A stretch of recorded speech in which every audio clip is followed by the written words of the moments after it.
guys, welcome back to another vlog. This vlog this week is, I think, going to be kind of long. Why are you crying? Anyways, there's a lot of stuff that happened this week that I wanted to include in this vlog, and I think I'm gonna have to go get those little chicks because they're being very loud. Hold on. Okay, I think cuddle time is gonna quiet them down for a little bit. But basically I wanted to kind of give an explanation for this vlog because sometimes it's a little hard for me to vlog consistently, or I guess give all the details as it's happening, which I think maybe I'll get better at as time goes on. But to start off with, so earlier this week we went to a horse stable. So this isn't anybody I know personally or anywhere I like go on a regular basis or anything like that. It just happened to be somewhere that we were going. So when we got there, we were walking around the barn. They were showing us something. So then I actually kind of wandered off from the group because I heard a chick that was crying and I wanted to see what was going on. So I found it in one of the stalls. They had actually set it up with like some hay and stuff. And so I could hear it in there, and I kind of like was looking around, and then finally I saw a nest behind some bales of hay, and there was a chick in there. And then I thought, oh, it's not that chick. That chick has to be dead because it was in a really bad state. It was all bloody, and just the back of the head was all open. And then it peeped again, you know, started crying, and I was like, oh my gosh, it is that chick. So I reached down and I picked it up, and it was in a pretty bad state. And the whole nest was clearly abandoned. The eggs had been knocked everywhere. I don't know exactly what had happened. I don't know if it was another chicken went into the nest and disturbed it, and then the hen left, or maybe the chicks started hatching and the hen did it herself, which could have happened because the hen was actually in the barn, and I saw her later, and she was just, you know, going around. You can tell what hen it is because of the noises and things that they make, the way that they act. So needless to say, I felt really bad for the chick, and I wasn't sure if he could survive what had happened to him, but it just seemed cruel to leave him there in the barn, and it was a cold morning. I was kind of cold, so he was definitely cold. Chicks need to be kept at about 100 degrees. And so I decided, well, I'm going to take him home. And so I went and told Jaime, hey, can you tell these people that I want to take this chick and that the whole nest has been abandoned, and if, you know, they have any problem that I'm going to take it, you know, home. I had already put the chick in my pocket, and so then I went back to the nest and I looked through the rest of the eggs, and I was trying to see if any more of the chicks were hatching. They really weren't making any noises. One egg had a peephole, and then the rest of the eggs just were pretty quiet. And I think it's because it was so cold and they had lost all the heat from the mom. So then this guy comes up, and he's somebody who boards horses there. And so he's like, oh, just leave it there. Just leave it there. The mom's going to come back right now. And I was kind of annoyed because I'm like, clearly she's not. Once a hen abandons the chicks after they've hatched, she's not going to take care of them anymore. Of course, hens get up while they're nesting. Like, they'll get up every day and go for food and water. Some won't actually get up every day, but some will. This is a chick climbing up my shirt. So at that point, yes, she had completely abandoned them. She was not going to come back. These chicks were going to die. So I was just like, no, she's not. And I didn't really care too much about what he had to say because he was one of the boarders, and I wanted to speak directly to the person that actually owned the facility. Turns out those actually weren't her chickens, and then the guy kept saying something about how, oh, they were Pablo's chickens, or I don't know. But Jaime comes back and he's like, oh, they said, you know, that's fine. And then the guy's like, well, just leave the eggs there, because then he saw, I pulled the chick out of my pocket and he saw how bloody it was, and he was like, oh, okay, well, but just leave the eggs there. And I was like, yeah, I'm not doing that. So while he was like just standing over me, I started going through the eggs, and I was feeling if they were rotten or if they had a chick inside. So all the eggs that I believed to have a chick that had developed to a certain point, I took those eggs, and then the eggs that were clearly had gone rotten, I just like left those there. I was like, you can keep those ones. So the guy was pretty upset that I was taking them, and then Jaime was kind of arguing with him and telling him, okay, well then how much do you want for them?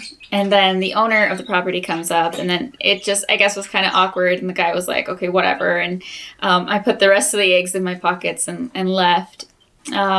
So yeah, that's how I got those chickens. I guess I stole Pablo's chickens or something. But they clearly weren't going to care for them. They were just kind of gonna let nature do its job, I guess, which I guess that's some people's way of doing it. I'm a little distracted because I'm watching Clark. I just gave him a bath. And I just felt like, well, if you're not going to care about it, if you're not going to take care of them, then I might as well take them. Because the eggs aren't going to keep hatching without heat. They're just not. Especially when it's cold and it's barely the beginning of March. So yeah, that's how I ended up with these chicks. And I just decided that I was going to take that chick home because if he was going to die, it was better for him to die somewhere warm where he felt safe and comfortable and loved instead of in a cold barn where he'd gotten beat up by other chickens. I heard a lot of chirping and I was worried that the one that has the wound might not be feeling so good. So I came to come see, and he's not the one making all the noise. Look, another baby. There's another one coming. Look, this one actually has it all the way around, so it's going to push out real soon. I think it has a tiny bit left to crack, but it is about to come out. Good job, little guy. Here's another one, and he's about halfway around his egg right now, and he's still going strong. Looks really good. He's almost done.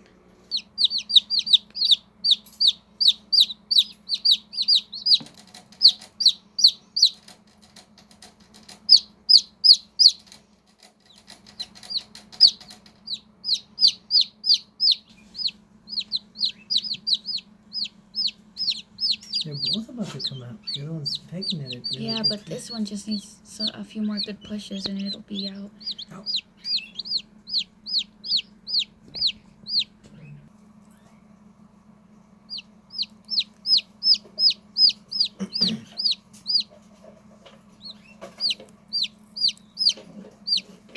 Oh, he's got a wing out.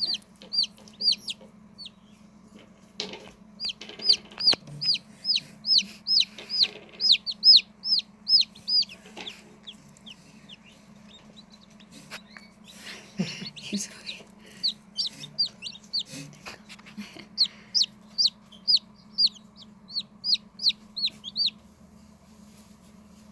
Because his head's back this way. Come on, Daisy, go this way. Go. Here he comes more. Oh, it's okay, just there.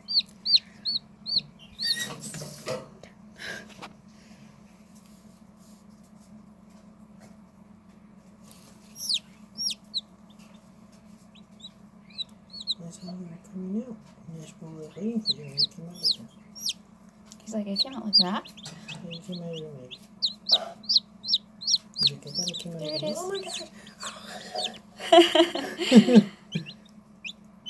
He's so tired, poor thing. You made it, little chickie. You're in the world now. Hooray, chickie.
Okay, so we're taking Remy here to the vet because she doesn't seem sick, like she's not showing any signs of illness, but her behavior has changed and I don't think that she feels good. Yeah, she hasn't bugged me. She hasn't tried to bite you, huh? No. So we gotta go and ask them, why is our bird not angry? Why is she not trying to bite my husband? Poor Remy. Well, we'll make it feel better soon. Yeah, she was sitting in the bottom of her cage today. Was she like in the corner? So sad. Yeah, she looks sad. She usually sits on her little stick. Or no, usually if I'm in the room, she screams at me till I open the door. Hey you! Hey you! Open this. Stupid human. You know what you're doing. Hi, Remy. We're waiting for Remy to poop. Maybe that will be enough. There's like a little bit of poop in there.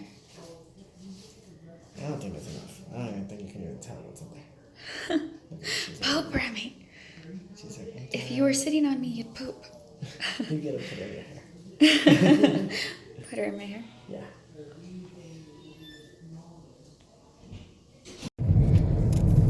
So we're on our way home from the vet's office, and Remy's feeling much better because she's going to be able to eat more seeds because she's a little thin. And I think that's the only reason she made us go.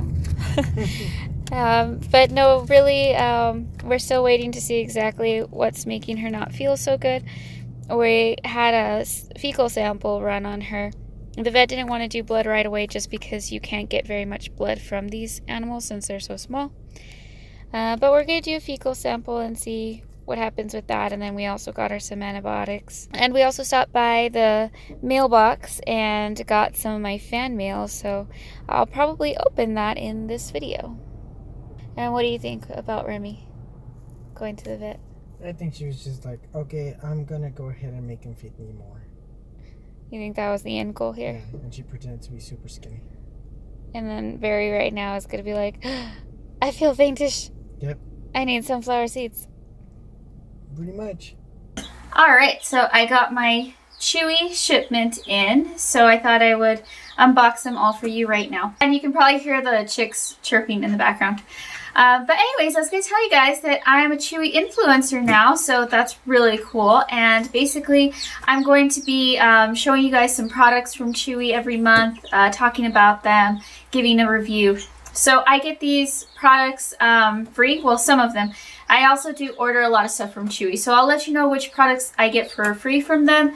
And then on Instagram, I will let you guys know how I like them once I've had a chance to use them. So if you are interested in that, be sure to follow me on Instagram and Twitter so that you can find out how I enjoyed the free products in case you guys want to try them. So I think those products are actually in this first box, so I'm going to open up this one first. And then, of course, I did get like my own stuff because I always order stuff from Chewy. So the first thing is a Zilla heat mat. So this is a 6x8 heat mat. Looks like it's going to be a pretty good size. And it can go under the tank or on the side of the tank. And this is actually, the reason I asked for this product is because I'm going to be upgrading my leopard gecko tank. So you'll probably see that in a future vlog. I already made a whole video on doing a cage for a leopard gecko, so I don't think I'm going to do a video just for it. I think I'm just going to include the upgrade in a vlog. So I'll let you know how this works out for me, but I'm really excited about that because I want to get my leopard gecko into a new cage.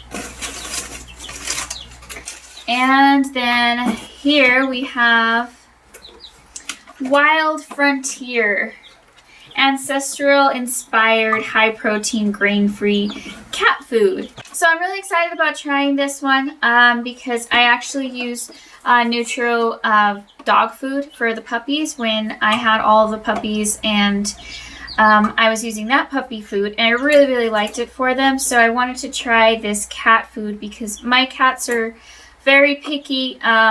Lily really won't eat too much like different types of food. So I'm going to see if she likes this, and then Portia will probably like it as well.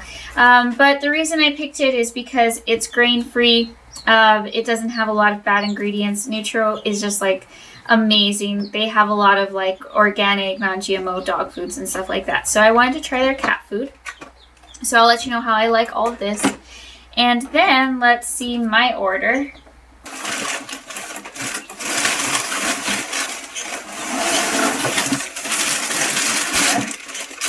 Alright, so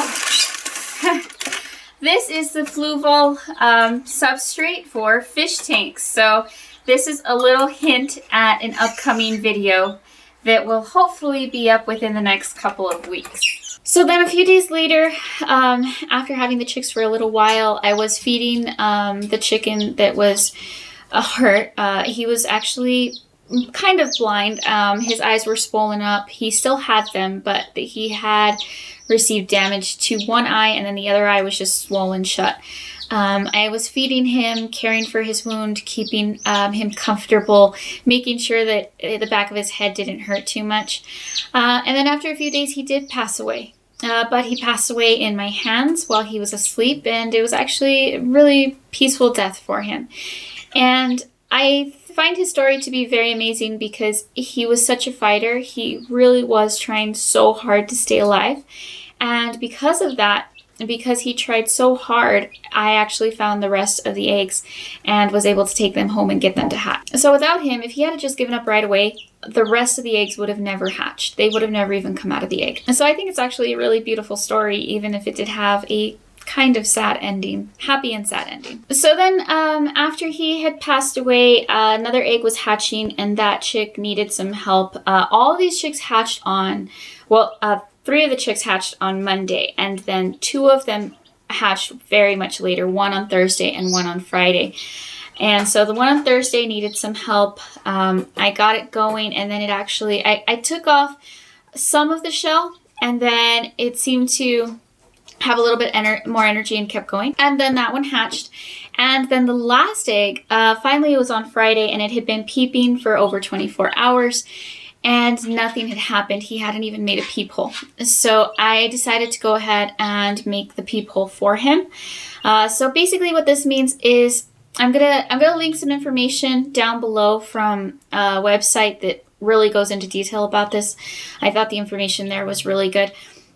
And also the photos. I'm probably going to use some of those photos in this video so that you can kind of see what I'm talking about. And also, before I show any of this, please, please, please understand that this is an extremely hard process and it is risky. You could end up killing the chick. You could just do a lot more harm than good. So please, please do not try this unless you really do know what you're doing. And also, a lot of times people are too rushed with this. I mean, we gave these eggs a lot of time to be able to hatch, and this process, once I actually started trying to help the chick, was over 24 hours. It was about almost 2 days of me helping this chick hatch. So I want people to understand, don't rush chicken eggs. They will most likely hatch on their own if you just give them time. And if you pull them out of their egg too early, they will bleed to death and they just will not be able to survive. Because I'm telling you, even just 12 hours is such a huge difference in their development. So give them time, don't rush it. In this instance, this chick would have died in the egg, so we did take him out. Now, you really have to know what you're doing. Somebody who's not trained in this should not be attempting this. So if you ever have chicken eggs, just be patient, give them time. They've been in that egg for a long time. They can stay in that egg for a couple of days at least. So just because you heard them peeping doesn't mean they have to come out within the next hour. It can be, 2 or 3 days before they come out. So anyways, back to my story. So I decided to open up his egg. Basically a peephole is just a little small hole where their beak is, and from there they're able to start breathing and their blood vessels start closing and they get ready to start coming out of their egg. So they make this hole naturally by themselves, and then several hours later they start continuing to hatch. But after this hole, there is a resting period. So this was, I think, the hardest part because I had to make sure that this hole was directly over its beak. So I had to know exactly where the chick was positioned in the egg before I made the hole. So once that was done, we went ahead and made the hole in there. A lot of help from Jaime. It was very hard because you can't just, crack the whole egg. It has to be a tiny little hole, and you don't want to stab into the egg.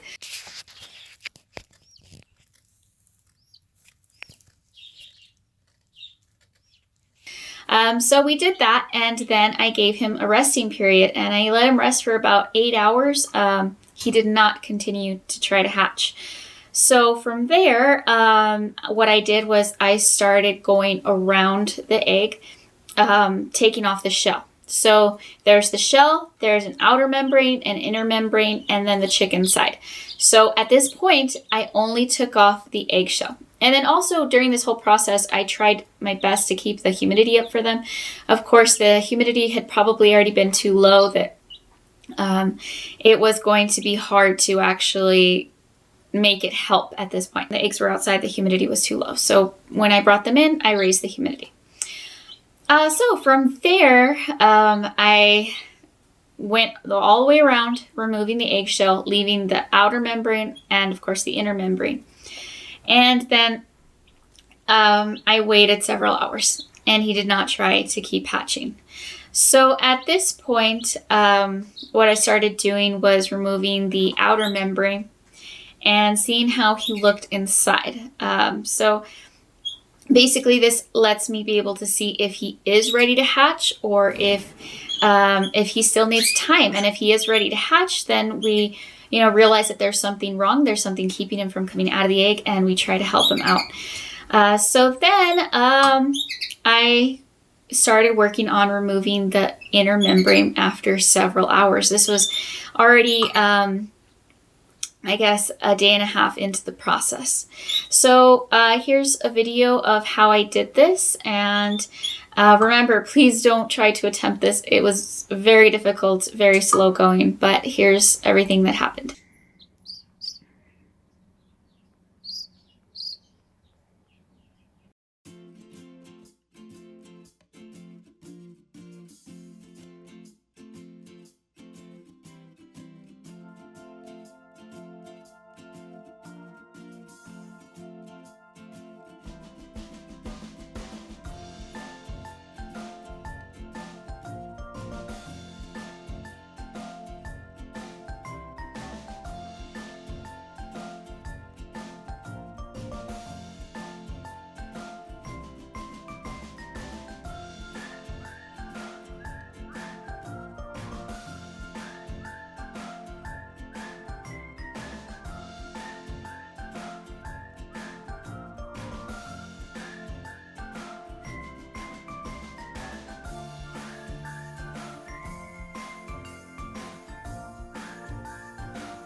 Is that a hit?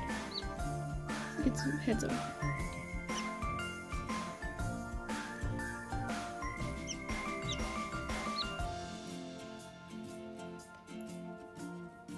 This one, its feathers are stuck to it.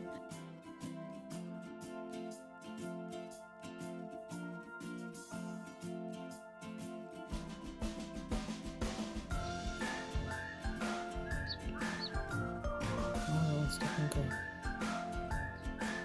This one's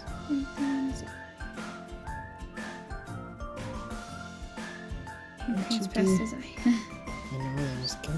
Yes. Like it feels like it can wiggle. Yeah. Almost there.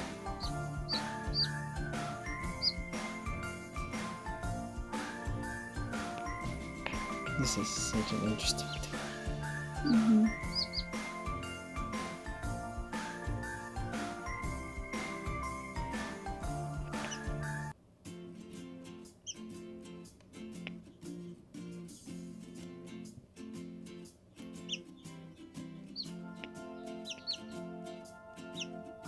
Almost.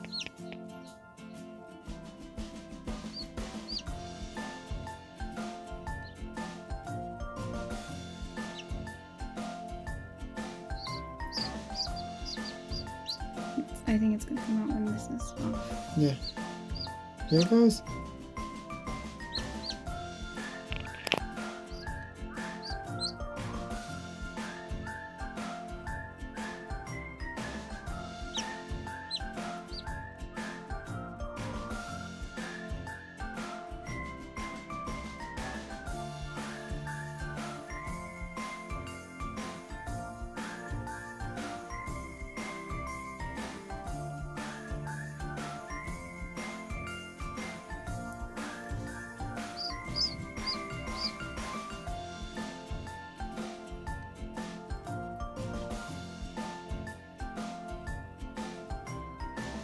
There you go, that's good enough. Just so that it can move. Oh! It's looking at us.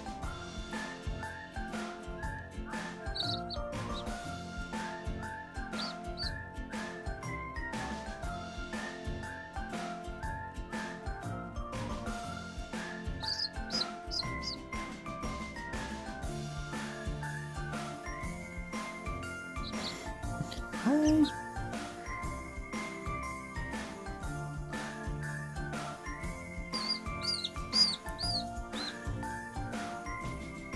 He pulled out. Is that? Mm-hmm. Oh, hurry, chickies! You did it! He's tired. All right, so then we got the chick out of the egg. Really, really exciting. Everything was fine. The best part was, that he actually looked normal, surprisingly. So all of his blood vessels were closed, no bleeding. Everything went great. And what we suspect is that he actually was too big for his egg, which does happen. And the reason I think that is because his head and his foot seemed to be slightly off. And I don't know how to describe it because it's just, you see it so many times and then you can notice a slight difference. And I felt like there was some sort of problem with how he was positioned. And I guess it's just from him being too big for his egg. But he is so healthy, doing great, completely normal. I know a lot of people say never help chickens get out of their egg or any bird out of their egg. But I guess that just kind of depends if you want to let nature take its course or if you want to try to assist an animal. And I always want to try to assist an animal and help them live a happy life. So I hope you enjoyed watching that. Definitely something new, right? You little chickies, are you having fun playing? Hi, Clark. They're so cute when they like running around and playing. And they already pooped everywhere.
Okay, so this is going to be my gargoyle gecko's new home. It's a bioactive tank that I had and I had actually put it in storage because I wasn't using it, and so I replanted it with some golden pathos and got it all cleaned up for him. So I think he's gonna like it.